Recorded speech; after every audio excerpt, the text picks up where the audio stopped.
Europe Soir, Lionel Gougelot.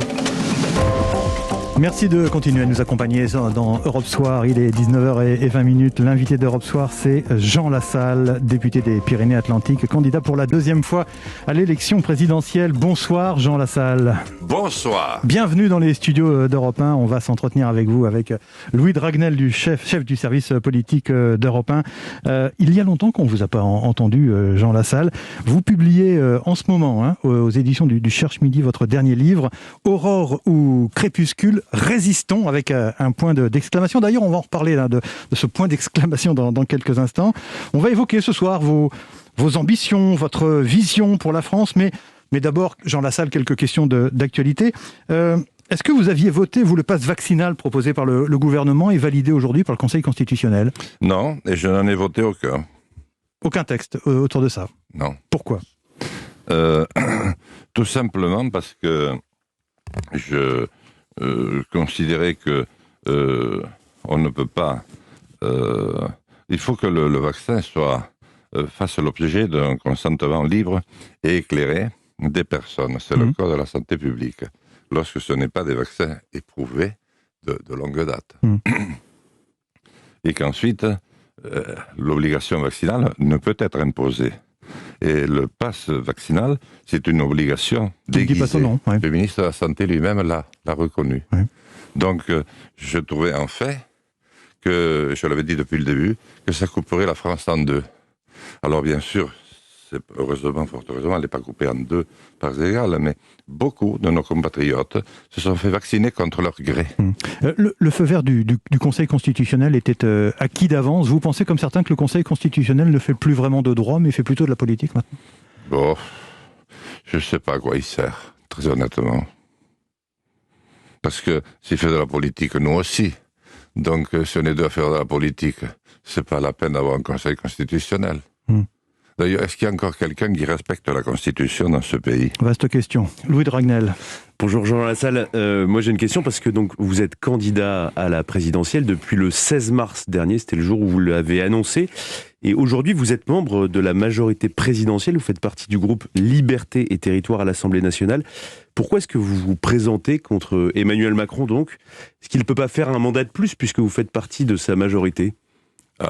Je pense que là, il y a un problème de fiche. Moi, je n'ai jamais lu. Je fais partie de ce groupe depuis maintenant 18 mois, que Liberté et Territoire était un groupe de soutien au président de la République. Alors, il y a un certain nombre de députés qui votent régulièrement quand même en faveur de textes de la majorité. Très peu. C'est quand même dans les derniers votes. Lesquels? Alors là, je les ai pas en mémoire, mais il y en a eu un certain nombre. Il faudra que vous les cherchiez, parce que vraiment, je crois qu'il y en a très peu. Non, nous avons pratiquement voté toujours à l'unanimité, et en particulier là-dessus. Oui, sur les questions vaccinales. En tout cas, moi, vous savez ce que c'est le groupe Liberté et Territoire?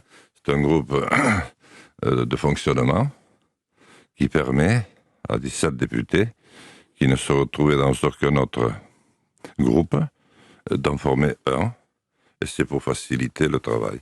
J'ai fait 15 ans de candidat de député non inscrit, et je trouvais que celui-là me convenait.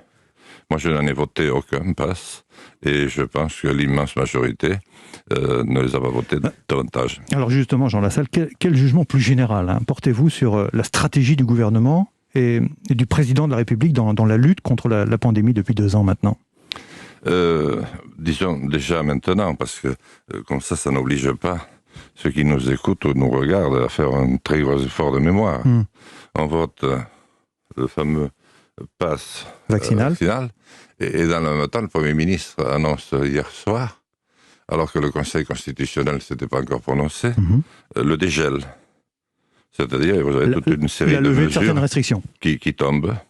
Alors, pourquoi a-t-il fallu voter autant de fois ce code vaccinal, ce pass vaccinal, alors qu'il ne va plus servir à rien d'ici quelques jours? Votre formule, si je me souviens bien, c'était de dire que vous ne souhaitiez pas, vous ne vouliez pas participer à ce que vous considérez comme une tragicomédie.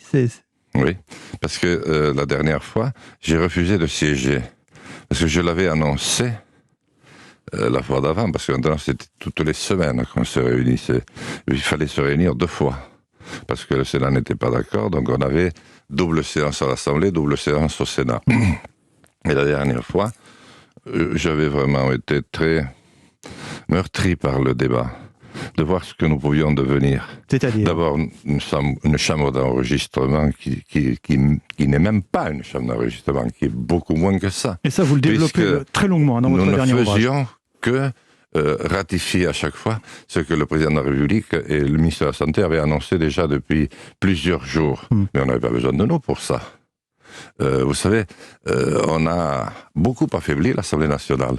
Et deuxièmement, j'entendais beaucoup de déclarations de députés qui disaient être contre et qui, au dernier moment, étaient pour. Voter le texte, malgré tout. Voilà. Et il n'y en a eu d'ailleurs que 60 qui ont voté contre sur les 180. Or, vu le bruit, la fureur qu'il y a eu, 2 séances interrompues qu'on a dû reporter, il a pris 8 jours de retard. Et tout ça pour le mettre en application au moment où il ne va plus servir à rien. Et avec ça, on a des milliers d'infirmières qui ont quitté leur boulot ou qu'on a jeté dehors comme des malpropres et qui aujourd'hui n'ont plus rien. Louis Dragnel. Ouais, je voulais juste revenir sur votre candidature à l'élection présidentielle. On sait que aujourd'hui vous disposez de 450 parrainages, donc c'est quand même beaucoup. Il en faut 500 pour pouvoir se présenter. Est-ce qu'aujourd'hui c'est difficile pour vous de les réunir ? Écoutez, ça n'a pas été... Je suis pas fini, parce qu'il en faut 150 de plus pour être sûr d'être présent. Parce que vous en aviez eu 708 lors de la dernière élection présidentielle. Voilà, je voulais en avoir un bon stock d'avance. Pourquoi ? Parce que au dernier moment, entre la promesse de parrainage et le parrainage lui-même envoyé au Conseil constitutionnel, il y a des élus qui changent d'avis. Parce que des députés, voire même des préfets, leur disent, vous n'allez pas parrainer Jean Lassalle quand même. Vous faites l'objet de comment dirais-je, de cette sorte de discrimination, vous aussi, Jean Lassalle ? Un petit peu, mais pas trop. Écoutez, non, chez moi, je n'ai pas eu à me plaindre cette fois-ci. Je l'avais eu l'autre fois. On va voir ce coup-ci, on n'y est pas encore arrivé. Et au contraire, les maires m'envoient des parrainages sans que je les sollicite. Donc de ce côté-là, je n'ai pas de la eu chance, trop de problèmes. C'est pas ce qu'on entend chez d'autres candidats qui ont beaucoup plus de difficultés que vous. Je sais, mais moi je ne veux pas apparaître à me vanter, et c'est pour ça que je vais cesser de me vanter pour vous dire que vous m'avez dit à l'instant, on vous voit peu. Mais vous me voyez peu parce que, à part vous, personne ne m'invite. Mais moi, je suis à disposition. Et justement, on a encore du temps. En 5 ans, je crois que j'ai fait de télé. On va passer encore du temps en votre compagnie, Jean Lassalle. J'ai écrit 3 bouquins. On va marquer une première pause et on se retrouve dans un instant. Jean Lassalle sur Europe 1. Il est 19h28. Lionel Gougelot. 19h31 sur Europe 1. Jean Lassalle est l'invité d'Europe Soir. Jean Lassalle, député des Pyrénées-Atlantiques et à nouveau candidat à l'élection présidentielle. Encore un tout petit mot sur la question des parrainages, Jean Lassalle. Vous êtes plutôt confiant sur le fait d'obtenir vos parrainages. Vous seriez, vous, pour l'anonymat des parrainages, comme le réclament certains candidats comme Éric Zemmour ou même Marine Le Pen? C'est-à-dire, c'est ce qui existait initialement. Exactement. C'est François Est-ce qu'il faut Hollande. revenir à cet anonymat? Écoutez, moi je trouve qu'on le critique beaucoup, mais je me demande quel est le dispositif qui pourrait aller mieux que celui-ci. C'est des maires. Ils sont élus au suffrage universel comme nous. Nous avons les mêmes électeurs. Vous savez, le maire, c'est certainement le plus difficile de tous les mandats. Et en plus, il y a une équipe municipale qui peut ne pas être forcément d'accord. Oui. Et avant de trouver une autre instance plus performante que les 35 000 maires de France, plus les 9 autres 000 élus, eh bien, il faudra se lever de bonne heure. Alors, on me parle de comités citoyens, etc. Mais quand je vois comment ça tourne, au départ, ça va très bien. Ensuite, il y a un bloc ou un petit groupe ou 2 ou 3 agitateurs qui prennent l'affaire en main, et ce n'est plus du tout à l'image du peuple tout entier. Moi, je dis, pourvu que le parrainage des maires reste, même si les maires sont très circonspects. Mais je leur dis, n'ayez pas peur. La Constitution vous a donné ce droit. Utilisez-le. Parrainer, ce n'est pas soutenir. Parrainer, c'est permettre la rencontre entre un homme ou une femme et le peuple, c'est-à-dire le peuple en France. Vous êtes élu à l'Assemblée nationale depuis 2002. Oui. 20 ans de mandat, ou presque. Vous avez traversé 4 quinquennats. Vous avez vu évoluer la crise de la représentation démocratique que connaît la France aujourd'hui. Il y a eu une bascule. Comment vous analysez ce phénomène ? C'est-à-dire c'est un changement de monde dont nous sommes le reflet. En mettant un peu les acteurs un peu lâches, il est vrai. Parce que lorsque le mur, je ne veux pas remonter très loin, n'ayez pas peur, mais lorsque le mur de Berlin s'effondre, qu'est-ce qu'on dit ? Le monde libre. La démocratie a gagné contre le système. Et nous ne prenons même pas le temps d'en profiter 5 ou 10 ans. Nous tombons tout de suite dans un autre système. C'est le système capitaliste américain, et on plaque sur une Europe naissante les États-Unis d'Amérique, sauf que, malgré le respect que j'ai pour l'Ohio, c'est quand même pas la Rome antique. Louis Dragnel. Alors, par rapport à votre campagne présidentielle, nous, ce qui nous intéresse aussi, c'est de savoir quel est votre projet, quelle est votre vision. On connaît quelques idées sur votre vision sur l'artisanat. Vous promouvez l'importance accordée aux campagnes, la souveraineté. Vous proposez même le rétablissement du service national. Et je me souviens, en 2017, vous aviez accordé un entretien européen et vous répondiez à la question pourquoi il faut voter pour vous, et vous répondiez parce que les autres vont vous baiser. Alors le mot est un petit peu vulgaire, mais est-ce que vous le pensez toujours ? Bien sûr, parce que c'est malheureusement la réalité. Alors d'abord, peut-être avant de revenir à cela, je voudrais, je pense qu'il serait utile de dire que je me suis efforcé tout au long de ma vie de suivre une trajectoire et d'en dévier le moins possible. Alors, je n'ai pas eu de promotion spectaculaire, mais je suis toujours là, tandis que beaucoup d'autres ont disparu.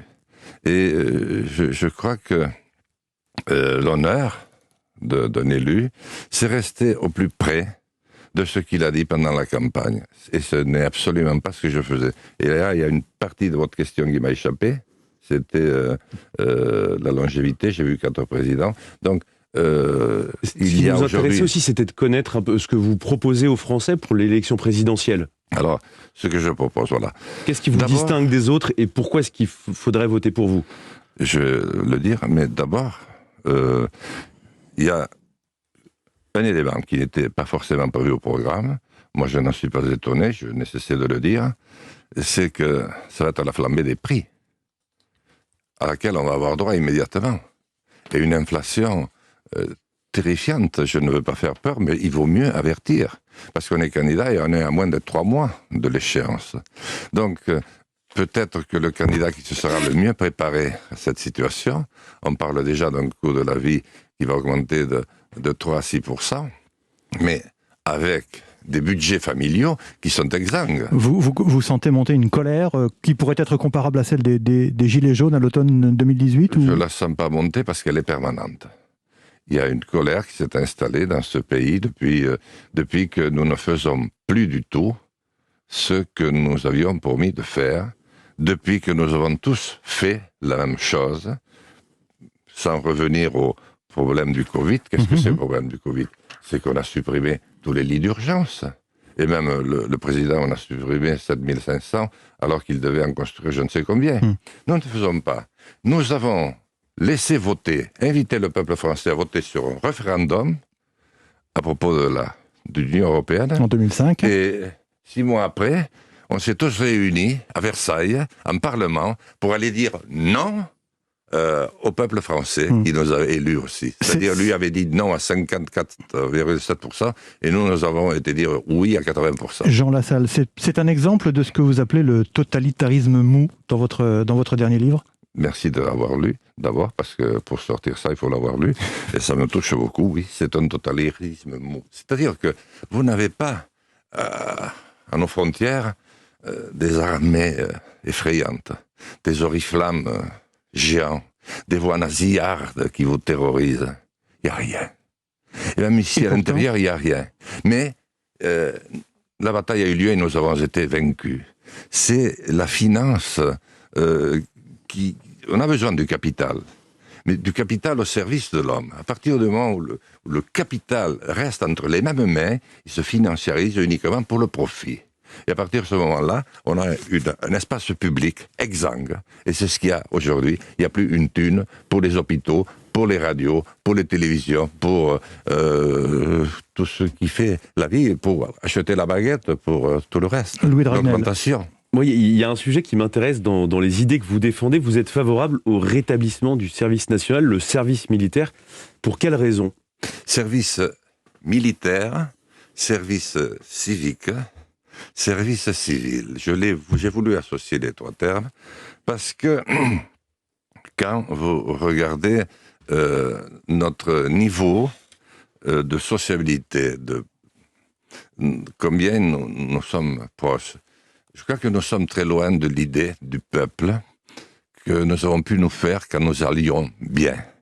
Et pour réunir des jeunes gens qui ont grandi et grandissent, en grande difficulté, à Sarcelles par exemple, avec des jeunes gens qui grandissent à Lourdes-Ichère, mon village, ils ne se connaissent pas. Il pourrait même arriver qu'ils se suspectent. Comment voulez-vous refaire société s'il n'y a pas un plan dans lequel la nation tout entière s'implique à fond et sur laquelle elle consente un effort, c'est la mesure la plus chère, 10 milliards d'euros, c'est considérable, pour que pendant 10 mois, tous ces jeunes vivent la même chose. Donc obligatoire. Voilà, avec une annuité de retraite, qui serait certainement la première, garçons et filles, on passe tous les permis de conduire, ce qui est quand même un sacré avantage, et on se sépare avec le 06 et le mail de tous ceux avec qui vous étiez. Ça change. Ça crée des liens. Est-ce qu'il faut changer quelque chose dans les institutions de la Ve République, Jean Lassalle ? Est-ce qu'elles sont encore bien adaptées au monde que nous vivons ? Ou alors est-ce que vous avez des propositions en la matière ? Ma foi, les institutions, quand même, elles n'étaient pas si mal que ça. Honnêtement. C'est ce qu'on en fait qui est problématique. C'est plutôt ce qu'on en fait, ce qu'on transforme par petits bouts pour ne pas faire peur. Ouais, c'est ma première priorité, c'est de reconstruire un État. Un État plus léger, plus réactif, plus... Donc avec moins de fonctionnaires ? Je vais le dire, mais un État symbole. Parce qu'il y a peu de temps encore, on disait l'État chez nous, c'est nous. Est-ce que vous entendez quelqu'un dire aujourd'hui l'État c'est moi ? Personne. Parce qu'il n'est là que pour rapiner des taxes, pour vous contrôler jusqu'au dernier souffle. C'est pas ça. Donc il faut un État qui redevienne un symbole. Parce que la France s'est construite d'abord avec des rois, puis quelques coups de guillotine plus tard avec des présidents autour d'un État et des provinces. Et du coup un État qui s'occupe de quoi et qui ne s'occupe plus de quoi si vous êtes élu ? Qui devait un symbole, c'est très important les symboles en politique, c'est même vital. Il ne peut pas y avoir autre chose. Et un État qui devienne outil, c'est-à-dire qui aide celui qui va devenir chef d'État après une élection, chef de l'État, à conduire avec son équipe l'ensemble des réformes qu'il se sera engagé à conduire. Aujourd'hui, il n'y a plus rien pour piloter le chef de l'État. Vous avez des ministères, ils sont tous en guerre les uns avec les autres. Il n'y a pas une thune. Ça suppose pour le coup que les fonctionnaires soutiennent aussi le projet du chef de l'État. Mais ils le soutiendront parce que ils trouveront, en l'écoutant, et s'ils veulent bien suivre ma campagne, si elle est un peu plus exposée, qu'ils vont être aimés de nouveau. Alors que pour l'instant, ils sont un peu moins aimés que nous, les politiques, parce que nous, on est franchement détestés. Vous, les journalistes, vous arrivez assez vite derrière. Voire parfois mais devant, vous savez. Ils sont moins exposés que nous, mais ils sont détestés aussi. Donc, au lieu d'être détestés, essayons de faire un jeu gagnant-gagnant. C'est-à-dire qu'on dit « merci, monsieur ». Et on n'a pas besoin de tous ces fonctionnaires à Paris, par contre, on en a énormément besoin en province, dans nos chefs-lieux de département, dans nos sous-préfectures, aux côtés du préfet. Parce que je crois en l'État. Et je crois que l'État doit impulser un certain nombre de politiques auxquelles adhéreront ensuite les territoires et qu'ils réaliseront. On marque une pause, si vous le voulez bien, Jean Lassalle. On continue cette discussion en compagnie de Louis Dragnel, du chef du service politique d'Europe 1, 19h43 sur Europe 1. À tout de suite. Il est candidat pour une deuxième fois à l'élection présidentielle. Jean Lassalle est l'invité d'Europe Soir ce soir, député des Pyrénées-Atlantiques. Il répond à nos questions en compagnie de Louis Dragnel, le chef du service politique d'Europe 1. La toute nouvelle Skoda Fabia dispose d'un régulateur de vitesse adaptatif, d'un radar de stationnement arrière, de 9 airbags, parce qu'on ne sait jamais. Mais elle est aussi équipée d'un immense coffre de 380 litres. Non, ça rentre pas. Parce qu'on sait. La nouvelle Skoda Fabia suréquipée est disponible immédiatement à partir de 159 € par mois. Offre à particulier jusqu'au 31 mars pour une Skoda Fabia Ambition. Premier loyer de 2 000 €, LLD 37 mois, 30 000 km. Sous réserve d'acceptation par Volkswagen Bank. Détails sur skoda.fr. Avec le froid et l'humidité, le coronavirus circule de plus en plus. Pour se protéger et protéger les autres, il est primordial d'appliquer ces gestes barrières. Porter un masque à l'intérieur, aérer les pièces 10 minutes toutes les heures, se laver les mains, éviter de s'embrasser et de serrer les mains. Restons prudents et continuons de prendre soin les uns des autres. Ceci est un message du ministère des Solidarités et de la Santé. Pendant les soldes Conforama, offrez-vous un aspirateur super équipé à prix super petit. L'aspirateur balai multifonction Hoover avec Turbo Brush spécial animaux est à moins 40%, soit 150,39 €. Mettez le turbo, il n'y en aura pas pour tout le monde. Conforama, selon date de solde et jusqu'à épuisement des stocks, conditions sur conforama.fr. Le délit d'initié est interdit en bourse, mais autorisé et même indispensable pour gagner aux courses. Toujours bien informé, le journal Le Vénard s'engage à rembourser 100 € par jour à chacun de ses lecteurs si ses pronostics ne sont pas à l'arrivée. Avec Le Vénard, pas de blabla, des résultats. C'était un communiqué de Thierry Léger, directeur du quotidien épique Le Vénard. Europe Soir, Lionel Gougelot. 19h47 sur Europe 1. Jean Lassalle, candidat à l'élection présidentielle et l'invité d'Europe Soir. La prochaine question, elle est pour vous, Louis Dragnel, chef du service politique d'Europe 1. Merci Lionel. Jean Lassalle, une question. Emmanuel Macron a dévoilé, a présenté en début de semaine sa vision de l'Union européenne à l'occasion de la prise de la présidence française de l'Union européenne. Vous incarnez une forme de souverainisme un peu à part, qui n'est pas un souverainisme vraiment de droite, ni vraiment de gauche.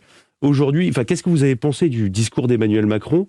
Et est-ce que vous pouvez nous expliquer, selon vous, quelle doit être la place de la France dans l'Union européenne? Du discours de M. Macron, rien. Mais alors, strictement rien.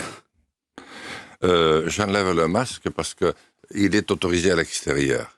Or, Europe 1 est tellement ouvert sur la France tout entière qu'on vous est allez à nous l'extérieur. attirer des ennuis quand même, enfin bon. Je n'avais rien, je les assumerai. Vous l'avez tous les deux, donc je ne vais pas vous contaminer.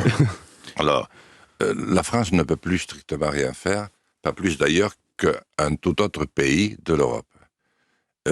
Nous assumons la défense de l'Europe. La bombe, c'est nous qui la payons. On ne nous demande pas si ça coûte cher. Nous sommes le seul pays à avoir une vision géostratégique du monde entier, grâce à nos mers et nos océans, et à nos bouts de France aussi. Nous sommes omniprésents. Nous sommes la seule armée à pouvoir intervenir dans le monde entier. Et nous ne pouvons pas prendre la moindre initiative. La seule armée européenne. Mais enfin, vous voulez préciser. Européenne, il n'y a pas 10 000 hommes dans l'armée européenne. Et chaque fois qu'on intervient quelque part, on appelle les Allemands, les Hollandais, venez, il n'y a personne qui arrive. Par contre, s'il y a une commande d'avion à faire, elle est faite chez les Américains. Vous voyez, même nos amis belges. Alors, je ne parle même pas des pays de l'ancien pacte de Varsovie, parce qu'eux, face aux Russes, ils se sentent mieux protégés avec les Américains qu'avec nous. Quel est du coup votre modèle de souveraineté? Selon vous, donc, on a bien compris, vous préférez évidemment une Europe dans laquelle les pays partenaires achètent aux industries françaises ou aux industries européennes, mais quelle doit être la place de la France dans l'Union européenne? Est-ce qu'il y a un rôle à réajuster? Est-ce que la France est trop dépendante de Bruxelles? Est-ce qu'on doit s'émanciper? Est-ce qu'il y a des prérogatives que les pays de l'Union européenne doivent retrouver? Lesquelles? Moi, je veux sans fracture aucune, parce que notre pays est déjà assez clivé et assez opposé, c'est pas la peine de lui infliger un nouveau débat, que la France retrouve la part de souveraineté qui lui permettra à l'économie dont elle a absolument besoin. Parce que lorsque la France va mieux, ça se voit tout de suite, mais ça fait vachement de bien aussi aux voisins et aux copains. Or, aujourd'hui, c'est le monde entier qui va très très mal et qui a perdu tous ses repères.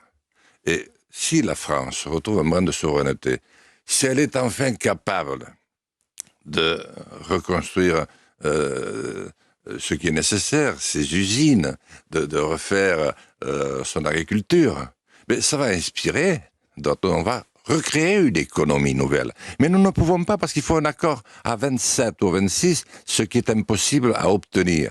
Donc, moi, je ne veux pas remettre toute l'Europe à terre. Moi, je veux nous orienter progressivement vers l'autre option qui n'a jamais été travaillée et qui est l'Europe des nations. Est-ce que vous pensez, Jean Lassalle, que l'identité française est en danger? Ah oui. Et c'est d'ailleurs, voyez-vous, merci de poser cette question, l'un des sujets d'inquiétude le plus important. Bon, aujourd'hui, je l'ai dit, ça va être la flambée des prix. Parce que les portefeuilles sont exsangues, il n'y a rien, compte en banque aussi, les prix vont monter. Mais le point qui travaille le plus, et notamment les jeunes, je fais beaucoup de forums chez les jeunes, des très grandes écoles, je ne sais pas pourquoi, mais les jeunes m'aiment beaucoup et ils m'invitent énormément. Eh bien, c'est justement l'identité française, sa différence, la sortie de la France, comme ce fut le cas jadis pour le Portugal ou l'Espagne, du monde des nations qui compte, avec son français, langue difficile et exigeante, mais porteuse de liberté et de paix, qui les inquiète au plus haut point. Vous n'avez pas peur d'être classé dans le camp des réactionnaires quand vous tenez ce discours? Mais si on a peur, à chaque fois que l'on dit un mot, et c'est d'ailleurs ce qui nous tue, c'est que nous avons peur de tout. Personne n'est capable de dire aujourd'hui, à votre micro, ni dans un autre, ce qui était dit librement il y a 30 ans. Vous pensez à quoi, par exemple? C'est-à-dire, il y a 30 ans, vous aviez encore des débats, puisque nous parlons de l'Europe. Sur quel sujet, par exemple? Mais il y a eu des débats à propos de l'Europe, pour savoir si vous étiez pour cette Europe fédérale, ou si vous vouliez une Europe des nations ou autre. Et il y avait des débats, il y avait même des référendums. On ne les a pas suivis, mais ils avaient lieu. Aujourd'hui, vous êtes dans l'incapacité absolue d'organiser de tels débats. Est-ce que Coluche serait invité aujourd'hui? Est-ce qu'il aurait droit de citer? Est-ce que vous regardez nos artistes, mais ils sont bridés jusqu'au cou, ils n'osent rien dire. D'ailleurs, personne ne dit plus rien. Et vous l'avez bien vu pour le Covid. Vous pensez que tous ceux qui ont défendu le Covid le défendaient par conviction? Pas du tout. Moi, j'étais au milieu d'eux et je voyais bien ce qu'ils pensaient. Donc, aujourd'hui, nous nous sommes auto-censurés parce que nous avons peur du système. Le système vous exclut. Si vous ne parlez plus comme lui, vous êtes viré, mon ami. Et vous êtes viré proprement, personne ne s'en rend compte, mais vous disparaissez. C'est ce qui arrive à Jean Lassalle. Jean Lassalle, il donne son point de vue librement. Résultat, il est à 1% sur tous les sondages. Oui, d'ailleurs, permettez-moi de saluer l'Ipsos, la Sofraise et tout ça. Oui. Je les remercie, ainsi que leurs commanditaires. J'ai une admiration éperdue pour eux. Louis Dragnel. On vous écoutant notamment sur les questions d'identité ou de liberté d'expression, vous ne trouvez pas votre compte, en fait, parce que donc vous êtes candidat à l'élection présidentielle, il y a des candidats à droite, il y a une offre assez importante, Éric Zemmour, Marine Le Pen, Valérie Pécresse, même Emmanuel Macron en parle, dans aucun de ces candidats, vous ne vous retrouvez? Non, parce qu'ils s'expriment tous en se revendiquant de droite ou d'extrême droite, c'est à celui qui va être le plus à l'extrême droite. Moi, je n'ai jamais été à l'extrême droite. D'ailleurs, je n'ai jamais été dans aucun extrême, à vrai dire. Parce que les extrêmes, on sait comment ça commence, et ça a toujours foutu le pays en ruine. Parce que l'extrême, ensuite, il est obligé de faire appel à la force pour rester au pouvoir. Moi, je préfère un pays où on s'engueule, un pays où on parle librement de nouveau, où on vote de nouveau 80% alors qu'on vote qu'à 30%. Alors justement, question peut-être un petit peu plus personnelle, Jean Lassalle, si vous le permettez. Est-ce que vous n'avez pas le sentiment parfois de désorienter un peu les Français, ceux qui vous écoutent, par votre côté inclassable, certains disent ingérable? Mais les Français adorent cela. Et d'ailleurs, là, je vous mets au défi. Je suis le plus populaire de tous les candidats. Et je suis aussi le plus expérimenté en politique. J'étais maire à l'âge de 21 ans. De tous. Mais comment ça se fait que les gens qui m'accueillent à bras ouverts à Lille, en Corse, à Angoulême, ne représentent que 1%? Ils aiment, les Français ont toujours aimé avoir des chefs d'État qui leur parlent franchement, qui leur disent les choses. Vous pensez que De Gaulle avait toujours un langage châtié. Pensez que François Mitterrand non. Mais du avait coup, toujours... Où est la difficulté pour vous? Parce que donc, à la dernière élection présidentielle, vous aviez fait un score tout à fait honorable. Vous étiez arrivé 7e. 1,26, c'était minable. Vous étiez arrivé 7e sur 11. Mais comment est-ce que vous expliquez le fait, précisément, vous dites que les Français apprécient votre discours, les jeunes particulièrement, et comment ça se fait que justement à l'élection présidentielle de 2017, vous aviez fait ce score? Mais vous savez, je vais vous dire, quand vous n'apparaissez nulle part, quand vous écrivez livre sur livre, heureusement, vous me l'avez présenté il y a un an qu'il est sorti, mais il était sorti pendant le Covid, donc je comprends. Alors que je suis le seul à avoir prévu le Covid, et le fait qu'on n'avait rien de prêt parce qu'on n'avait plus de recherche fondamentale ni de recherche appliquée dans ce pays, et qu'il n'y avait plus aucune solidarité, pas plus que dans le monde. Donc comment j'explique cela? Mais c'est parce qu'on ne me voit pas, et en plus de ça, on dit on n'invite pas la salle parce que c'est un gros rigolo et qu'il ne pense rien de sérieux, et il ne sait rien, il n'a aucune culture, il n'a aucun projet, il n'a aucun programme, donc à quoi bon? Mais à force de répéter cela... Sur le côté rigolo aussi, vous avez parfois manié le sens de l'humour de manière assez poussée. Vous jouez un peu de votre personnalité, franchement. Non, je ne joue pas. Quand vous chantiez à l'Assemblée nationale, par exemple, mais vous aviez un succès d'ailleurs à ce moment-là. Attendez, j'ai chanté une fois, et je peux vous dire que ça n'a pas été le succès immédiat. J'ai provoqué les 2 seules minutes et quelques de silence absolu à l'Assemblée. Tout le monde... Personne n'osait reparler derrière, tellement tout le monde avait été stupéfait. Donc c'était pas un cours de showbiz. Je l'ai fait une fois. J'ai toujours dit non, chaque fois que je ne pouvais pas dire oui. Et j'ai posé 3 actes qui ont fait venir en France et à Paris l'ensemble des journalistes et des experts du monde entier. Une fois j'ai chanté. Une autre fois, j'ai fait une grève de la faim. J'avais choisi de mourir parce qu'une usine m'était enlevée pour cause d'externalisation, et il y en avait 400 000 qui fermaient en France au même moment. Vous ne pensez pas que j'aurais d'autres collègues qui auraient pu se lever? Et une autre fois, j'ai fait 6 000 kilomètres à pied. La seule chose sur laquelle ça a débouché, c'est de donner un projet à Emmanuel Macron, qui a lu, le seul à lire mon projet. Il était secrétaire général de l'Élysée à l'époque. Il s'appelait La Marche, et il a fait 2 fois le tour de son salon. Il a dit En Marche, et ça a marché. Comment et ce coup-ci, vous savez, le petit, là, comment il s'appelle, le minuscule, Zemmour. Il a même pris mon logo, vous savez, avec... Oui, justement, vous l'attaquez en justice. Vous allez l'attaquer en justice pour ça? Mais c'est la moindre des choses, non? Mais si quelqu'un vient vous piquer Europe 1, pour contrefaçon de logo, voilà, Europe 1, vous savez, non? Ah oui. Bon, si quelqu'un dit, bon, maintenant, Europe 1, c'est moi. Avec le même sigle, etc. Mais qu'au lieu de mettre européen, on mette... Pour nos auditeurs qui comprennent bien, vous, c'est Résistons avec un point d'exclamation rouge, et lui, c'est Reconquête, pareil, avec le R majuscule et le point d'exclamation. D'autant moins que Reconquête, c'est pas une des périodes les plus glorieuses de l'homme. Et les grandes batailles d'aujourd'hui, les grandes victoires appellent les grandes revanches de demain. Donc je suis un humaniste, et les Français aiment aussi l'homme politique qui sait le faire rire. Parce que, comme disait Socrate 400 ans avant Platon, celui qui est capable de faire rire peut aussi faire pleurer, et l'inverse n'est pas vrai. Merci Jean Lassalle, ce sera votre conclusion. Merci d'avoir accepté l'invitation d'Europe 1, 19h58. Après